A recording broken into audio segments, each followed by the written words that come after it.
लगता था इंडिया शायद पहले मैच के बाद अंडर डॉग लगेगी, लेकिन ऐसा नहीं हुआ। लेकिन India, hats off to you man, you have done a wonderful job और गुड जॉब सिराज, आपने मैच जिताया। और आपने ये भी अच्छा किया कि जो आपको जो प्राइज मनी मिली थी मैच की, वो आपने ग्राउंड्समैनों में तकसीम कर दी। वो थॉरली डिजर्व करते थे, लेकिन आपने भी बहुत कमाल बॉलिंग की। बट अगेन मैं ये कहता हूँ कि हार्दिक पांड्या, वो बुमराह, सिराज को उठने नहीं दिया जैसे ही पहला आउट हुआ। श्रीलंका ने ठीक है टॉस जीता, पहले बैटिंग किया, उनके लिए बैटिंग पहले करनी जरूरी, कोई भी टीम होती है इंडिया के खिलाफ, क्योंकि अंडर लाइट वो मैच हारे हुए हैं। 200-250 रन वो चेज नहीं कर सके बांग्लादेश के खिलाफ, फिर श्रीलंका नहीं 213 रन इंडिया के खिलाफ कर सके। तो पहले बैटिंग करते हुए यही था कि 230-250 के करीब कर लें, उसके बाद फिर टफ टाइम दें। लेकिन 250-200 की क्या बात करें, 100 भी नहीं करने दिए, 50 पे पूरी टीम आउट कर दी है जैसे ही पहला आउट हुआ। ऐसे लगा इतने के बाद बैटिंग करेगी। समझ नहीं आई कि श्रीलंकन बैट्समैन करना क्या चाहते थे। बॉल स्विंग होता है, सीम होता है, आई थिंक बॉल को थोड़ा सा रिस्पेक्ट दिया जाता है, लेकिन मुझे नहीं लगता कि श्रीलंकन जो बैट्समैन है उन्होंने बॉल को रिस्पेक्ट दी। ऑफ स्टंप से बाहर जा रही हैं बॉल, उनको शॉट्स खेल रहे हैं, मतलब कितना जल्दी में थे, समझ किसी को भी समझ नहीं आई। देखें जब बॉल स्विंग सीम होता है, आप उसको टैकल करने के लिए कुछ बी प्लान करते हैं, आप थोड़ा सी क्रीज छोड़ते हैं, एक आध 2 कदम आगे जाते हैं, उसकी लाइन ख़राब करने की कोशिश करते हैं, वहीं खड़े होकर। India became a very formidable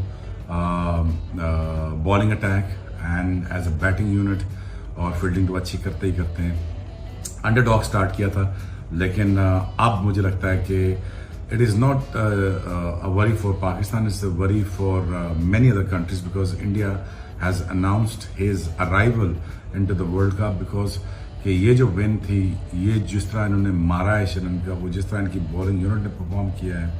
एक कप में बड़ी टीमें थी, लेकिन जो अच्छा खेलता है वो फाइनल तक जाता है। फिर फाइनल जो उस फाइनल को लेके अंडर प्रेशर होता है, उस प्रेशर को जो हैंडल करता है वही जीतता है, और इंडियन टीम ने वो करके दिखाया।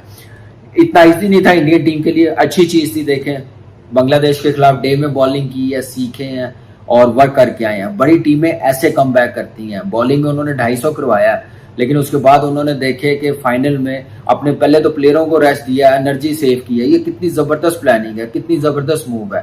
ये नहीं है कि वो स्विंग कर रहे थे और क्रीज भी यूज़ कर रहे थे। एक जगह पे उन्होंने जो बॉल की, सबसे अच्छी चीज़ मुझे उनकी ये लगी कि आप उनकी जो रिस्ट पोजीशन है वो देखें कितनी ज़बरदस्त थी। उनका बॉल रोल होता हुआ कितना ज़बरदस्त जा रहा था। उसके बाद जो रनअप में अमूमन जो बॉलर्स होते हैं, वो नए बॉल जब उनके हाथ में आता है वो तेज़ भागने की कोशिश करते हैं, लेकिन उन्होंने अपने रनअप को बिल्कुल स्लो किया, क्योंकि जब आप रनअप को स्लो करते हैं तो आप अपना जो एक्शन है वो स्लो फिनिश करते हैं, क्योंकि पीछे से फोर्स कम आ रही होती है।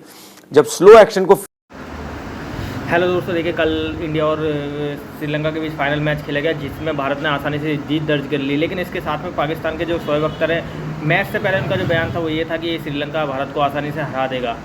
अब ये क्या कहते हैं, भारत ने आसानी से मैच में जीत दर्ज कर ली और 50 रन पर ऑल आउट कर दिया श्रीलंका का। तो इसके बाद शोएब अख्तर जो अब अपनी बातों पर अटल नहीं रह रहे। अब उनका कहना है कि भारत ने बहुत अच्छी बॉलिंग करी और मैच जीत गया।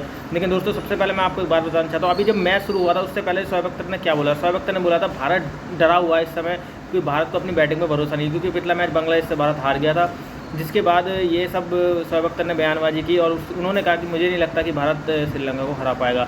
लेकिन जब जैसे ही हराया तो शोएब अख्तर जो उनका बयान पलट गया है। उनका कहना है कि भारत ने, सिराज ने बहुत अच्छी बॉलिंग करी। कहाँ एक टाइम पे सिराज को एक 2 नंबर का बॉलर बता देते सिराज को, क्योंकि सिराज ने अभी नेपाल के खिलाफ जो थे उनकी बॉलिंग पिट गई थी, जिसके चलते शोएब अख्तर ऐसा कह रहे थे। तो शोएब अख्तर अपने बयानों पर तो दोस्तों अमल रहते नहीं हैं। और देखते दोस्तों पाकिस्तानी मीडिया का रिएक्शन इस वीडियो में।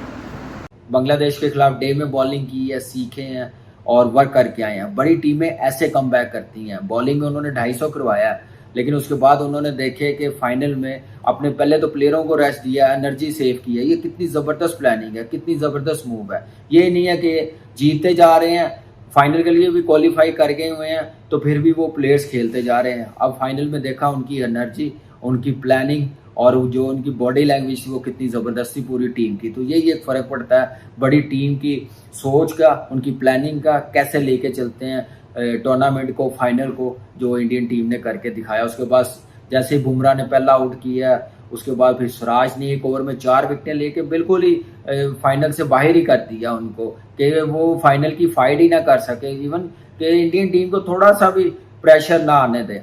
और बिल्कुल ही उन्होंने ऐसे बॉलिंग की है, ज़बरदस्त बॉलिंग, स्विंग, लेग बिफोर, फिर बोल्ड किए हैं, क्या ज़बरदस्त बॉलिंग की है, मज़ा आया क्योंकि एनर्जी के साथ बॉलिंग करता है, पैशन के साथ बॉलिंग करता है, रिदम के साथ बॉलिंग करता है। जब ये तीनों चीज़ें कर रहा हो तो फिर बॉलर क्यों ना आउट करे। फिर फिक्र है आउट करने की, नई बॉल पे बांग्लादेश के खिलाफ पूरी टीम नहीं आउट कर सके, पूरे वो 50 ओवर्स खेल गए हैं। तो ये टॉप टीम में ऐसे टॉप बॉलर ऐसे ही आते हैं, तो ये इसका इंडियन टीम में खेलना बड़ा ब्लेसिंग है और ज़बरदस्त बॉलर है। मुझे तो हमेशा ही पसंद आया जब से ये इसने इंटरनेशनल क्रिकेट में आया, एक रिदम के साथ बॉलिंग करता है, उसके साथ बुमराह जैसा बॉलर हो।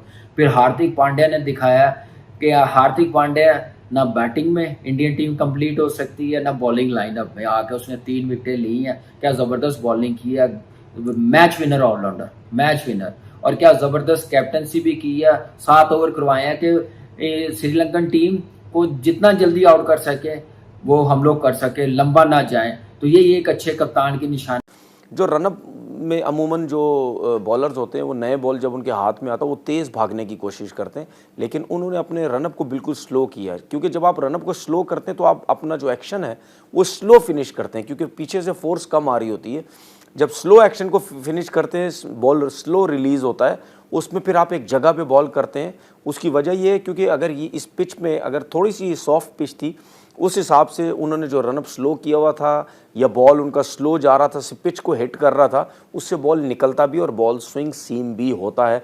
ये वही काम कर सकता है जिसने 4 डे क्रिकेट, जो बड़े एक्सपर्ट होते हैं बॉलर, उन्होंने खेली हो, ये वही जो है वो कर सकते हैं। लेकिन जिस तरह बॉलिंग हुई है, ये मानना पड़ेगा कि ये ऐसी बॉलिंग कभी कभार होती है। और इसमें कोई शक नहीं कि इंडिया की टीम इस टाइम जो टीम ने परफॉर्म किया है पूरे एशिया कप में, आप देखें जब बैटिंग पे बोझ पड़ा तो कहीं ना कहीं किसी न किसी टीम ने, अगर ओपनर्स नहीं चले तो मिडल ऑर्डर्स ने परफॉर्म किया। अगर मिडल ऑर्डर नहीं कुछ कर सके तो फिर नीचे से आपने देखा हार्दिक पांड्या ने आके परफॉर्म किया, ईशान किशन ने आके परफॉर्म किया। तो हर किसी ने अपना अपना रोल अदा किया है। इसी तरीके से अगर आप बॉलिंग को देखते हैं, अगर ओपनर्स आउट नहीं कर रहे, बॉलर्स नए बॉल से आउट नहीं कर रहे, तो आपने देखा कुलदीप यादव ने नीचे से आके आउट किए, या कभी हार्दिक पांड्या ने आके आउट कर दिए।